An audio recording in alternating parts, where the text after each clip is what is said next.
தமிழ் திரைப்படங்களின் பெயர்களை பார்த்தால் நான் துக்கப்படுகிறேன். சில நேரங்களில் வெட்கமும் படுகிறேன். மேல்நாட்டில் எப்படியெல்லாம் தலைப்பு வைப்பார்கள் தெரியுமா? ஒரு ஆங்கில படத்துக்கு தலைப்பு, இந்தியாவில் 11 கோடி பனைமரங்கள் இருக்கின்றன. 6 கோடி பனைமரங்கள் தமிழ்நாட்டில் மட்டும் இருக்கின்றன.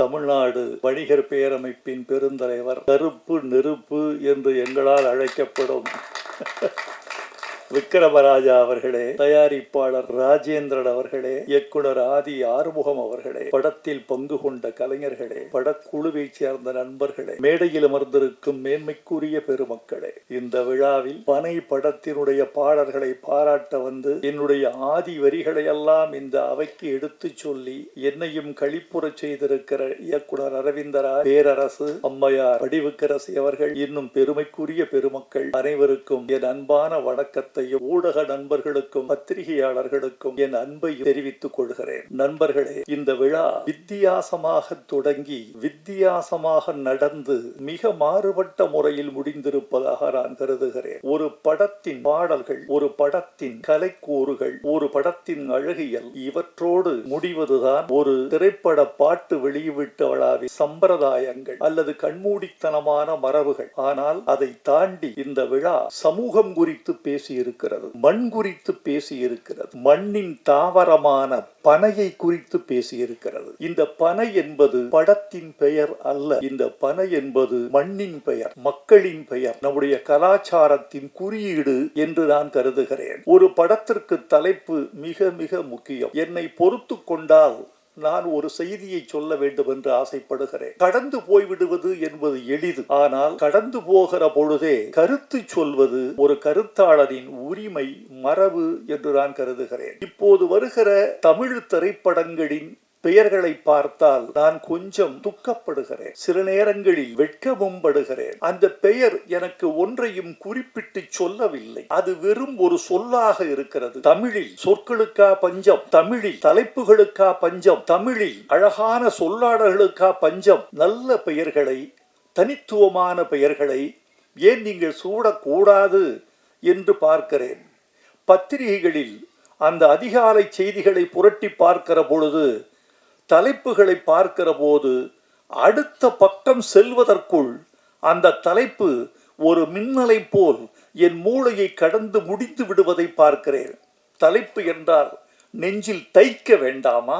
என் இருதயத்தில் சென்று பசை போட்டு ஒட்டி கொள்ள வேண்டாமா? என் நான் திருப்பி உச்சரிக்க வேண்டாமா? ஒரு தலைப்பு என்பது ஒரு படத்திற்கு ஒரு கருத்தை சொல்வதாகவும், இன்னொன்று ஒரு காட்சியை விரிய செய்வதாகவும், அது குறித்த எதிர்பார்ப்பை ஏற்படுத்துவதாகவும் அமைய வேண்டும் என்றுதான் நம்முடைய முன்னோர்கள் எல்லாம் தலைப்பு வைத்தார்கள். தலைப்பு வைக்கிற தமிழ் இயக்குனர்கள், தயாரிப்பாளர்கள், கதாசிரியர்கள் தயவு செய்து அழகான தமிழ் பெயர்களை படத்துக்கு சூட்ட வேண்டும் என்று நான் அன்போடு விரும்பி கேட்டுக்கொள்கிறேன். இந்த படத்திற்கு எனக்கு கதை சொன்ன இயக்குனர் இந்த படத்திற்கு விதை என்று பெயர் வைத்திருக்கிறேன் என்று சொன்னார். நான் சொன்னேன், விதை நல்ல பெயர்தான், ஆனால் நீங்கள் சொல்ல விரும்புகிற கதையை விட்டு விதை தள்ளி நிற்கிறது. எனவே இந்த படத்தின் ஒட்டுமொத்த இருதய துடிப்பும் தலைப்புக்குள் வர வேண்டும் என்றால் தம்பி பனை என்று பெயர் வைக்க வேண்டும் என்று சொன்னேன். அவர் உடனே ஏற்றுக்கொண்டார். விதையை விட பனை எனக்கு இன்னும் பக்கத்தில் இருக்கிறது ஐயா என்று சொன்னார். வாழ்க என்று சொன்னேன். மேல்நாட்டில் எப்படியெல்லாம் தலைப்பு வைப்பார்கள் தெரியுமா? ஒரு ஆங்கில படத்துக்கு தலைப்பு தி விண்ட் cannot read, காற்றுக்கு படிக்க தெரியாது என்று தலைப்பு வைத்தான். எப்படி டைட்டில் போட்டான் தெரியுமா? காற்று வீசுகிறது, ஒரு மரத்தின் மீது வீசுகிறது, ஒரு மாளிகை மீது வீசுகிறது, ஒரு புல்வெளியின் மீது வீசுகிறது, ஒரு குழந்தையின் மீது வீசுகிறது, ஒரு சாலையில் வீசுகிறது, ஒரு சோலையில் வீசுகிறது. சோலைக்கு போனால் ஓரிடத்தில் பூக்களை பறிக்காதீர்கள் என்று ஒரு அறிவிப்பு பலகை வைக்கப்பட்டிருக்கிறது. இப்போது காற்று வேகமாக அடிக்கிறது, பூக்கள் புல்வெளியில் உதிர்கின்றன. அங்க போட்டிருக்கான், காற்றுக்கு படிக்க தெரியாது. உங்களுடைய கரவொலி அந்த படத்திற்கு திரையரங்கில் விழுந்திருக்குமா, விழுந்திருக்காதா? அதுதான் வேண்டும். ஒரு தலைப்பு உங்களுக்குள் ஒரு பரவசத்தை உண்டாக்க வேண்டும். இந்த பனை என்ற ஒரு குறியீட்டை பற்றி உங்களுக்கு சில செய்திகள் சொல்லியாக வேண்டும். இந்தியாவில் 11 கோடி பனைமரங்கள் இருக்கின்றன. இந்த 11 கோடி பனைமரங்களில் 6 கோடி பனைமரங்கள் தமிழ்நாட்டில் மட்டும் இருக்கின்றன. இந்த பனை என்பது தமிழ்நாட்டு தாவரம்.